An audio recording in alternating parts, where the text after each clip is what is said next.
अस्सलाम वालेकुम, my name is Mohammad Umar. Welcome on ओबेज। हम पढ़ रहे हैं introduction to auditing.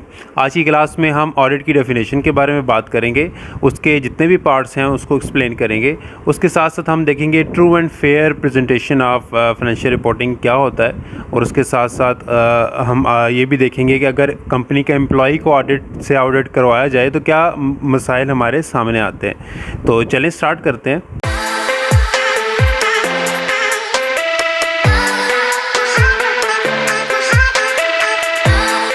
First of all हम इसकी डेफिनेशन को देखते हैं। Auditing is an independent examination of financial statements of an entity that enables an auditor to express an opinion whether the financial statements are prepared in all material respect in accordance with an identified and acceptable financial reporting framework. तो ये एक statement की शक्ल में auditing की definition थी। इसको बहुत इजी डेफिनेशन है, आसान है, जिसमें आप देखें तो एक सिंपल वे में बताता हूँ, उसके बाद फिर इसके अंदर कौन कौन से ऐसे पार्ट हैं जिनको हम एक्सप्लेन करना है वो हम फर्दर करेंगे आगे।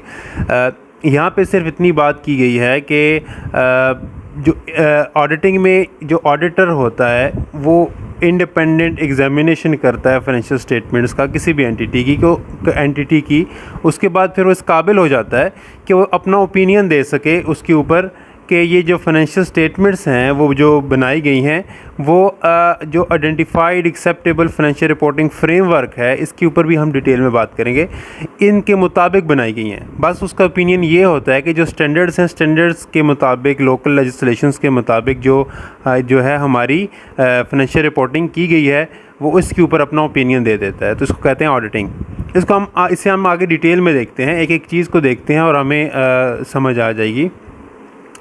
यहाँ पे आप देखें तो मैंने जो किसके कीवर्ड्स हैं उसको मैंने सेपरेट कर लिया है। Auditing is an independent examination of financial statements of an entity that enables an auditor to express an opinion whether the financial statements are prepared in all material respect in accordance with the identified acceptable financial reporting framework। तो यहाँ पे हम one by one her keyword के ऊपर बात करेंगे कि independent क्या होता है, एग्जामिनेशन से क्या मुराद है यहाँ पे, और फाइनेंशियल स्टेटमेंट्स का आपको पता होगा, एंटिटी की कितनी टाइप्स हैं, इस सारी चीज़ों के बारे में बात करते हैं। तो स्टार्ट करते हैं पहले इंडिपेंडेंट से। इंडिपेंडेंट के ऊपर हमने पहले भी बात की है कि the person who is capable to do audit has no personal interest in the entity. हमने पहले बात की थी कि जो ऑडिटर हो वो एक एक्सटर्नल पर्सन होना चाहिए कंपनी के, जिसका कंपनी से कोई लेना देना ना हो, ठीक है, उसका कंपनी में कोई पर्सनल इंटरेस्ट ना हो, ठीक है। और दूसरे नंबर पे जो बात है वो ये है कि person shouldn't have any pressure, उसके ऊपर किसी का प्रेशर ना हो। ऑब्वियसली अगर वो कंपनी का एम्प्लॉय होगा तो उसके ऊपर प्रेशर होगा, या उसके जो सीनियर हैं वो उसको प्रेशराइज़ कर सकते हैं, या उसका अपना कोई पर्सनल इंटरेस्ट है, ठीक है। तो इसलिए कहा जाता है कि auditor must be independent person. Last में वही बात, the person shouldn't be employ of the entity. जो भी ऑडिटर है वो एम्प्लॉय नहीं होना चाहिए, क्योंकि उसके ऊपर प्रेशर भी हो सकता है, उसका पर्सनल इंटरेस्ट भी हो सकता है, जिस वजह से उसका जो ओपिनियन है वो बायस हो सकता है और वो फेयर व्यू हमें नहीं बता सकता। तो इंडिपेंडेंट का मतलब ये है। एग्जामिनेशन में क्या आता है, पहले समझ लें कि जो ऑडिटर का एग्जामिनेशन होता है वो उसमें ऑडिटर सारी जो कंप्लीट अकाउंटिंग सिस्टम है किसी एंटिटी का उसको एग्जामिन करता है, उसमें कोई चीज़ छोड़ता नहीं है, ठीक है, सारा पूरे सिस्टम को देखता है। तो जहाँ पे हम बात करेंगे कि ऑडिटर क्या क्या एग्जामिन करता है, एक तो वो देखता है how financial information travel from one point two another, कि एक जगह से दूसरी जगह इन्फॉर्मेशन ट्रैवल किस तरह करती है, उसका तरीक़ाकार क्या है, क्या सिस्टम डिज़ाइन किया गया है, ठीक है। सेकंड वो देखता है कि जो फाइनेंशियल इन्फॉर्मेशन है उन्हें कलेक्ट कैसे किया जाता है। उसके बाद ये भी उसने एग्जामिन करना होता है कि these financial information recorded in book of accounts, कि बुक ऑफ अकाउंट्स में उन्हें कैसे रिकॉर्ड किया जाता है, ठीक है, उसका क्या प्रोसीजर है, कौन कौन से स्टैंडर्ड्स फॉलो किए जाते हैं, and at what stage these financial information recognized. ये इस फाइनेंशियल इन्फॉर्मेशन को कौन सी स्टेजेस पे रिकग्नाइज़ किया जाता है, उनको कहाँ पे पॉइंट आउट किया जाता है कि इस फाइनेंशियल इन्फॉर्मेशन को आप रिकॉर्ड करना चाहिए, ठीक है। और उसके बाद देखता है what are the measurement basis for financial information. How these financial information reported, और उनको किस तरह रिपोर्ट किया गया है। तो इतनी सारी चीज़ें हैं जो एग्जामिनेशन करते हुए एक ऑडिटर जहन में रखता है और इन सारी चीज़ों को देखता है। अब जहाँ से उसको अपनी ऑडिट के अंदर कोई सस्पेक्ट होता है, उसका किसी तरह का डाउट उसको होता है कि इस पोर्शन को देखना चाहिए कि यहाँ कोई प्रॉब्लम नज़र आ रही है, तो वो उस तरह की इन्फॉर्मेशन को वो एक्सेस करने की कोशिश करता है और वहाँ से चीज़ों को देखता है कि कहीं पे कोई स्टैंडर्ड्स जो हैं वो उन्हें वायलेट तो नहीं किया गया और हर सारे स्टैंडर्ड्स जो हैं उनको फॉलो किया गया है या नहीं। ठीक है, नेक्स्ट हमारे पास आती हैं फाइनेंशियल स्टेटमेंट्स। ये तो आपको पता भी होगा क्योंकि ऑडिटिंग पढ़ने से पहले इन सारी इन्फॉर्मेशन का पता होना लाजमी है। फाइनेंशियल स्टेटमेंट्स में हमारे पास बैलेंस शीट है, उसके बाद इनकम स्टेटमेंट है, statement of cash flow, statement of changes in honours equity and last में हमारे पास नोट्स आते हैं। ये सारी फाइनेंशियल स्टेटमेंट्स का आपको नॉलेज होगा, ये बेसिक अकाउंटिंग्स में ये पढ़ाई जाती हैं। फाइनेंशियल इनकम स्टेटमेंट को आप प्रॉफिट एंड लॉस स्टेटमेंट भी कहते हैं।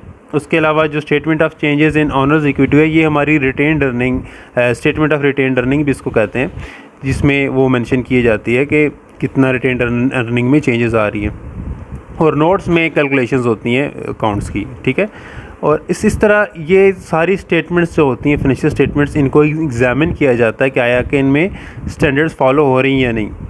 एंटिटी में आपके पास मल्टीपल बिजनेस जो टाइप्स हैं, जितने भी वेरिएंट्स हैं वो भी आते हैं। उसके साथ साथ आपके पास जो बैंकिंग एंड इंश्योरेंस कंपनीज़ हैं उनके भी वो भी एंटिटी में शामिल हैं क्योंकि उनका भी एक अकाउंटिंग सिस्टम होता है। तो यहाँ पे आप देखें तो ये सारी मैंने 7 टाइप्स ली हैं जिनको आप देख सकते हैं कि हर एक को सेपरेटली भी बताया गया है। यहाँ पे हम इनको डिस्कस नहीं करेंगे, इसको मैंने यहाँ पे थोड़ा सा इनके बारे में लिखा हुआ है, लेकिन यहाँ पे देखा जाए तो मैं आपको एक चीज़ बताना चाहूँगा कि बेसिकली कुछ जो sole proprietorship, partnership and corporation, इस तरह की जो टाइप्स हैं, इनके बाद में मल्टीपल वेरिएंट्स सामने आए हैं। मतलब कि उनके जो फ़ीचर्स हैं, मिसाल के तौर पे फ़ीचर्स के डिफरेंसेस से इनकी काफ़ी सारी टाइप्स बन गई हैं। ठीक है, फॉर एग्जांपल कुछ ऐसे फ़ीचर्स हैं जो, अब ये लिमिटेड पार्टनरशिप है और एक और होता है उसे कहते हैं जनरल पार्टनरशिप। फिर लिमिटेड लायबिलिटी कंपनी है एलएलसी की फिर एक बहुत सारी टाइप्स हैं जिसमें पार्टनरशिप के कुछ फ़ीचर्स हैं, किसी में सोल प्रोप्राइटरशिप के फ़ीचर्स हैं। इस तरह कुछ ऐसी एलएलसीज़ हैं जिनमें कॉरपोरेशन के फ़ीचर्स मौजूद है। तो इस तरह इसके बहुत सारे वेरिएंट्स बन गए हैं। फिर नॉन प्रॉफिट एंड कोऑपरेटिव, तो ये सारी वो जो चीज़ें हैं इस तरह एंटिटीज़ की टाइप्स हैं। इसको फर्दर मैं थोड़ा एक इस चार्ट के ज़रिए आपको एक्सप्लेन करता हूँ। इस चार्ट में आप देखें तो क्वेश्चंस आप यहाँ से शुरू से पढ़ना स्टार्ट करें तो यहाँ से लेके एंड तक आपसे क्वेश्चंस एक तरह से लिखे हुए हैं। आप जिस ऑप्शन को चूज़ करेंगे आप उस तरह की एंटिटी की तरफ ड्रॉप डाउन होते जाएंगे। तो ये बहुत ही अच्छी तरह एक्सप्लेन किया गया है। इसमें देखें तो यहाँ 9 वेरिएंट्स मौजूद हैं और गौर करें, देखें एलएलसी का ये यहाँ भी एलएलसी है, फिर ये होगा, ये 4-5 जो वेरिएंट्स हैं वो एलएलसी के हैं। फिर इस तरह इनमें देखें पार्टनरशिप भी है यहाँ पे। ठीक है, पार्टनरशिप की भी कम्बिनेशंस बने हुए हैं। तो इस तरह से बहुत सारी मुख्तलिफ तरह, कहीं पे आपको 10 वेरिएंट्स भी मिलेंगे, इनके एंटिटी की टाइप्स मिलेंगी।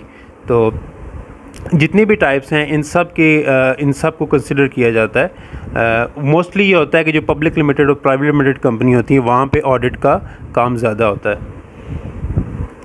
ऑडिट तो होता है, ऑडिटर किसे कहते हैं, ऑडिटर के बारे में जो कुछ स्पेसिफिक इंफॉर्मेशन हैं, नॉलेज हैं, हम उसको भी डिस्कस करते हैं। An auditor is a person authorized to review and verify the accuracy of financial records। कि वो क्या करता है, ऑथराइज्ड होता है, और रिव्यू एंड वेरीफाई का मतलब है कि वो एग्जामिन करता है accuracy of financial records and ensure that companies comply with identified and acceptable financial reporting framework. तो वो जो फाइनेंशियल रिपोर्टिंग फ्रेमवर्क्स हैं उनको कंप्लाई कर रही हैं। ठीक है, सेकंड हमारे पास जो इसकी आता है कि ऑडिटर जो होता है, a person should be certified by the regulatory authority of accounting and auditing और पोजेसिंग सर्टन स्पेसिफाइड क्वालिफिकेशन। तो जो ऑडिटर हो वो सर्टिफाइड भी होना चाहिए, रेगुलेटरी अथॉरिटीज़ जो अकाउंटिंग एंड ऑडिटिंग को रिप्रेजेंट करती हैं अथॉरिटीज़, उनसे सर्टिफाइड भी हो और उसके पास एक स्पेसिफाइड क्वालिफिकेशन भी होनी चाहिए। और लास्ट पॉइंट ये है, एक मिसकंसेप्शन है इसके ऊपर कि ऑडिटर जो है वो फाइनेंशियल स्टेटमेंट्स को नहीं बनाता। जो अकाउंटेंट होता है वो स्टैंडर्ड्स के मुताबिक फाइनेंशियल स्टेटमेंट्स या फाइनेंशियल रिपोर्टिंग बनाता है। ऑडिटर का काम होता है सिर्फ उनको एग्जामिन करना कि आया कि ये अकाउंटेंट ने फाइनेंशियल रिपोर्टिंग स्टैंडर्ड्स के मुताबिक की है या नहीं। अगर की है तो वो बताता है ये फाइनेंशियल रिपोर्टिंग स्टैंडर्ड्स के मुताबिक है, अगर नहीं की गई होती तो वो बता देता है कि ये स्टैंडर्ड्स के मुताबिक नहीं की गई। तो ऑडिटर खुद जो है ना फाइनेंशियल स्टेटमेंट्स नहीं बनाता। ओपिनियन, नेक्स्ट बात आती है ओपिनियन की। तो फर्स्ट ऑफ़ ऑल इस चीज़ को जहन में रख लें कि जो ऑडिटर का ओपिनियन होता है वो उसकी जजमेंट पे बेस करता है। ऑडिटर एक क्वालिफाइड पर्सन होता है, उसके पास अकाउंटिंग और फाइनेंशियल रिपोर्टिंग की एजुकेशन होती है, उसके पास नॉलेज होता है। उसके बाद फिर जब चीज़ों को वो स्टडी करता है, उनको एग्जामिन करता है, तो उसके बाद वो उसकी एक जजमेंट डेवलप होती है जिसके ऊपर वो अपना ओपिनियन फॉर्म करता है। ओपिनियन में हमारे पास दो तरह के ओपिनियन बेसिकली हैं, जिसमें clean opinion and qualified opinion. इसको लेक्चर 2 में हम पढ़ चुके हैं, क्लीन रिपोर्ट क्या होता है, क्वालिफाइड रिपोर्ट क्या होता है। तो यहाँ मैं ब्रीफली बता देता हूँ कि क्लीन रिपोर्ट में ऑडिटर जो होता है वो कम्प्लीटली सेटिस्फाइड होता है, फुली सेटिस्फाइड होता है कि सारे स्टैंडर्ड्स को फॉलो किया गया है। तो और क्वालिफाइड में ये होता है कि उसको कुछ डाउट्स होते हैं, ठीक है, वो फुली सेटिस्फाइड नहीं होता। इसके अलावा हमारे पास जो ओपिनियंस हैं, इसमें एक है adverse opinion and disclaimer opinion. Adverse opinion में जिस तरह से इसका नाम है समझ आ रही है सामने कि इसमें जो ऑडिटर होता है वो ये बताता है कि जितने भी फाइनेंशियल रिपोर्टिंग हुई है वो ट्रूली रिप्रेजेंट नहीं कर रही फाइनेंशियल रिपोर्टिंग स्टैंडर्ड्स को, वहाँ पे मिस रिप्रेजेंटेशन है, अप्रोप्रिएट तरीके से चीज़ों को मैनेज नहीं किया गया, वो एडवर्स रिपोर्ट होती है। लेकिन जो डिस्क्लेमर होता है वो थोड़ा डिफरेंट होता है। इसमें ऐसे होता है कि ऑडिटर को जो इन्फॉर्मेशन है, जो एक्सेस है वो नहीं दी गई, उसकी कुछ इस तरह की लिमिटेशंस थी जिसकी वजह से ऑडिटर अपना ओपिनियन फॉर्म नहीं कर सका। तो ऑडिटर ने अवॉइड किया है, उसने डिस्टेंस शो किया है कि मैं कोई ओपिनियन दूँ। तो ऑडिटर इसमें ओपिनियन नहीं देता due to lack of resources या इस तरह की वजूहात की वजह से वो अपना ओपिनियन नहीं देता, तो उसको कहते हैं डिस्क्लेमर रिपोर्ट, ठीक है। लास्ट में हमारे पास आते हैं identified acceptable financial reporting framework. तो अकाउंटिंग में इस तरह हुआ कि जिस तरह से हमने बात की कि फ्रॉड्स हो सकते हैं, मिसलीडिंग इंफॉर्मेशन हो सकती हैं और इस तरह के प्रॉब्लम्स हो सकते हैं जो कि ऐसी इंफॉर्मेशन जो कि ट्रू एंड फेयर व्यू नहीं दे रही होती कंपनी का, तो उनसे बचने के लिए इंटरनेशनली जो है वो इस तरह के स्टैंडर्ड्स बनाए गए हैं जो कि कंपनी को जिनके ज़रिए जिनको फॉलो करने से हमारे ये अकाउंटिंग सिस्टम्स फुली ट्रांसपेरेंट हो जाते हैं। इनमें किसी किस्म की एसिमेट्री नहीं होती, किसी किस्म का कोई प्रॉब्लम या किसी किस्म का कोई इस तरह की इंफॉर्मेशन नहीं हिडन होती जो कि कंपनी को नुकसान दे सकती है। तो इसमें जो financial accounting standard board framework है उसको काफ़ी अर्सा फॉलो किया जाता रहा, जिसके नतीजे में हमारे पास GAAP generally accepted accounting principles थे।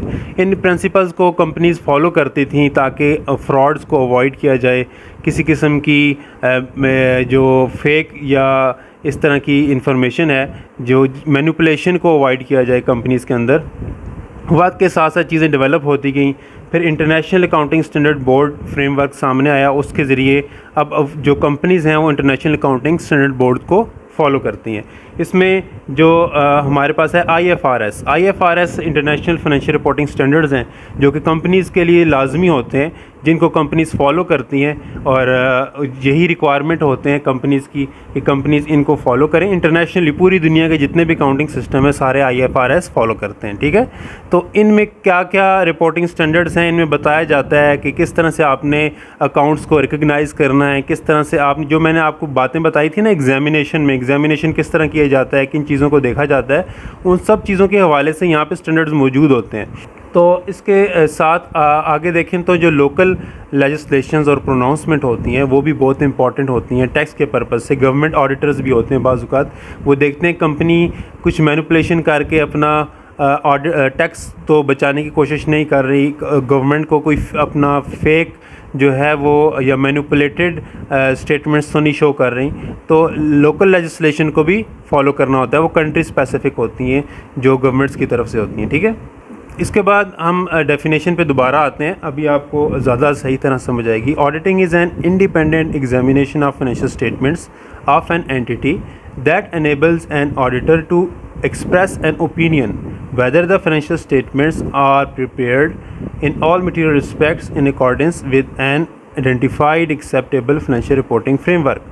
तो अब आपको काफ़ी आसानी से समझ आ गया होगा। इसमें जो लिखा हुआ ना इन ऑल मटेरियल रिस्पेक्ट, इसका मतलब है कि जो कंपनी के शेयर होल्डर्स हैं, कंपनी की मैनेजमेंट है, इन सब के हवाले से ऑडिटर ये नहीं होता कि शेयर होल्डर्स उसको पुश करते हैं और जो ऑडिट बोर्ड ऑफ डायरेक्टर्स हैं वो कहते हैं नहीं ये हमने ऑडिट नहीं करवाना। किसी किस्म का प्रॉब्लम नहीं होता, हर मटेरियल रिस्पेक्ट से वो बंदा अलाउड होता है कि आके वो ऑडिट करे, ठीक है, और अपना ओपिनियन दे और उसके ओपिनियन को माना जाता है, ठीक है।